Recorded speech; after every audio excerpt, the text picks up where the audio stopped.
Crecí sintiéndome invisible dentro de mi propia casa, no como una exageración emocional, sino como un hecho constante y repetido.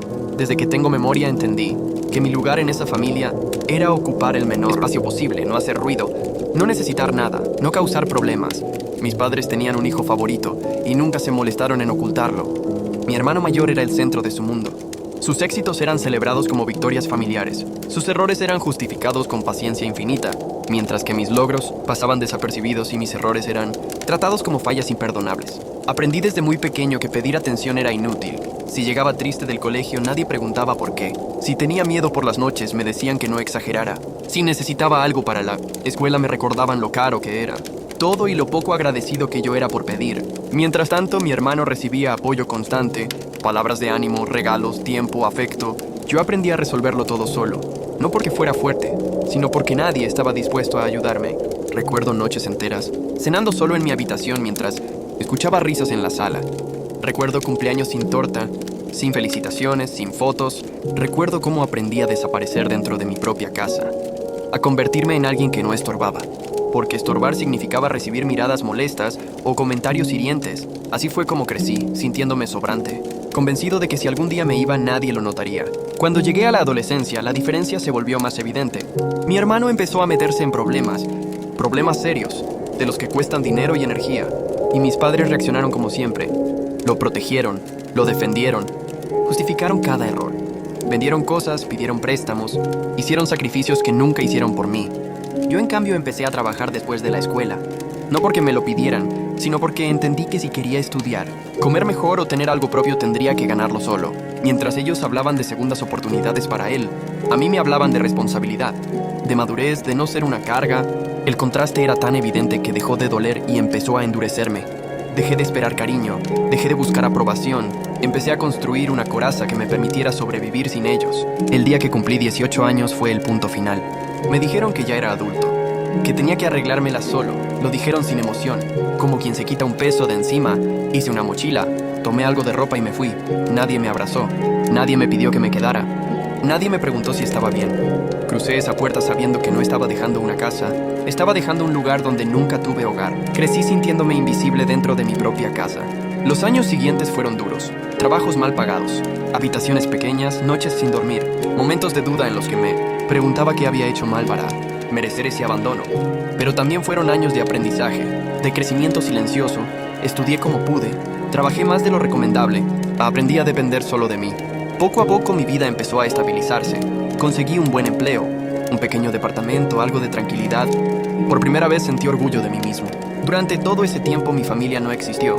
No llamadas, no mensajes, no cumpleaños, nada. Yo dejé de esperar, dejé de dolerme, dejé de pensar en ellos como familia. Eran solo personas del pasado, recuerdos que ya no tenían poder sobre mí. Después de casi 10 años recibí una llamada inesperada. Era mi madre. Su voz sonaba frágil, diferente. Pronunció mi nombre como si tuviera derecho a hacerlo, como si el tiempo no hubiera pasado. Me dijo que necesitaban hablar conmigo, que era urgente, que era familia. No sentí alegría ni emoción, sentí distancia, una calma fría que me sorprendió. Me contó que mi padre estaba enfermo, que los tratamientos eran caros, que mi hermano había desaparecido, que habían perdido dinero, que la casa estaba en riesgo, y finalmente dijo lo que yo sabía que vendría, que necesitaban mi ayuda. Colgué sin responder. Durante días pensé en esa llamada. Recordé cada momento en el que yo había necesitado ayuda y no la tuve. Entendí algo muy claro. No me buscaban por amor, me buscaban por conveniencia. Acepté verlos una última vez. La casa estaba deteriorada, más pequeña. Mis padres parecían viejos y cansados. Me miraban con culpa y esperanza. Hablaron de errores, de familia, de sangre, palabras que nunca usaron cuando yo era el que sufría. Me pidieron ayuda económica, me pidieron que los salvara. Los escuché en silencio y entonces hablé. Les dije que cuando era niño y los necesitaba no estuvieron, que cuando me fui no les importó, que cuando luché solo nunca llamaron, que no era su banco, ni su plan de respaldo ni su salvador, que había construido mi vida sin ellos y que no iba a destruirla, ahora para arreglar errores que nunca fueron míos. Mi padre se enojó, mi madre lloró, me llamaron egoísta, dijeron que la familia no abandona, la ironía era cruel. Ahora puedes ver la historia completa en mi canal de YouTube, en el link. Crecí sintiéndome invisible en mi propia casa. No supe nada más de ellos durante varios meses después de ese encuentro. Corté contacto por completo. Cambié de número. Dejé de responder correos antiguos.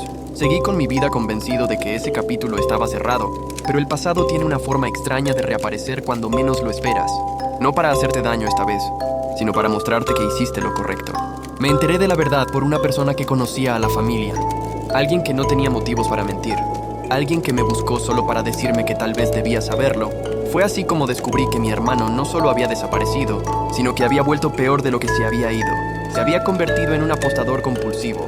Alguien incapaz de detenerse incluso cuando ya no quedaba nada que perder. Empezó con apuestas pequeñas, luego préstamos, luego dinero que no era suyo, y como siempre, mis padres fueron los primeros en intentar salvarlo. Vendieron lo poco que les quedaba, joyas, muebles, recuerdos de toda una vida, hipotecaron la casa. Mi hermano perdió absolutamente todo, no una vez, sino muchas. Cada promesa de dejarlo era seguida por una recaída peor. Cada oportunidad que le daban se convertía en otra deuda. Y cuando ya no hubo nada más que vender, nada más que pedir, nada más que empeñar y la casa finalmente se perdió. Intentaron buscarme otra vez, no para disculparse, no para preguntar cómo estaba, sino para pedirme ayuda otra vez. Alguien consiguió mi nuevo número y me dejaron mensajes largos, desesperados. Hablaban de familia, de sangre, de errores del pasado, de que ahora sí entendían, pero yo ya no era el mismo. Escuché esos mensajes sin rabia, sin culpa, sin ese nudo en el pecho que antes me dominaba.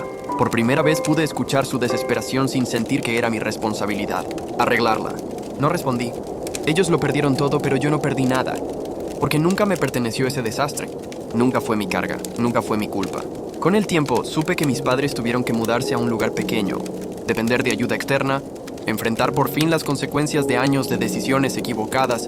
Supe que mi hermano desapareció otra vez, dejando solo deudas y problemas. Y por primera vez entendí que ayudarlos no habría cambiado nada, solo habría retrasado lo inevitable.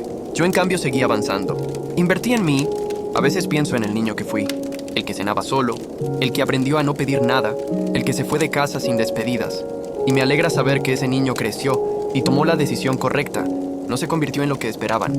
No volvió para rescatar a quienes lo abandonaron. Se convirtió en alguien que entendió que el amor no se demuestra sacrificándose por quienes nunca estuvieron dispuestos a sacrificarse por ti. Ellos lo perdieron todo por apostar una y otra vez por la persona equivocada. Yo lo gané todo el día que decidí dejar de apostar por ellos.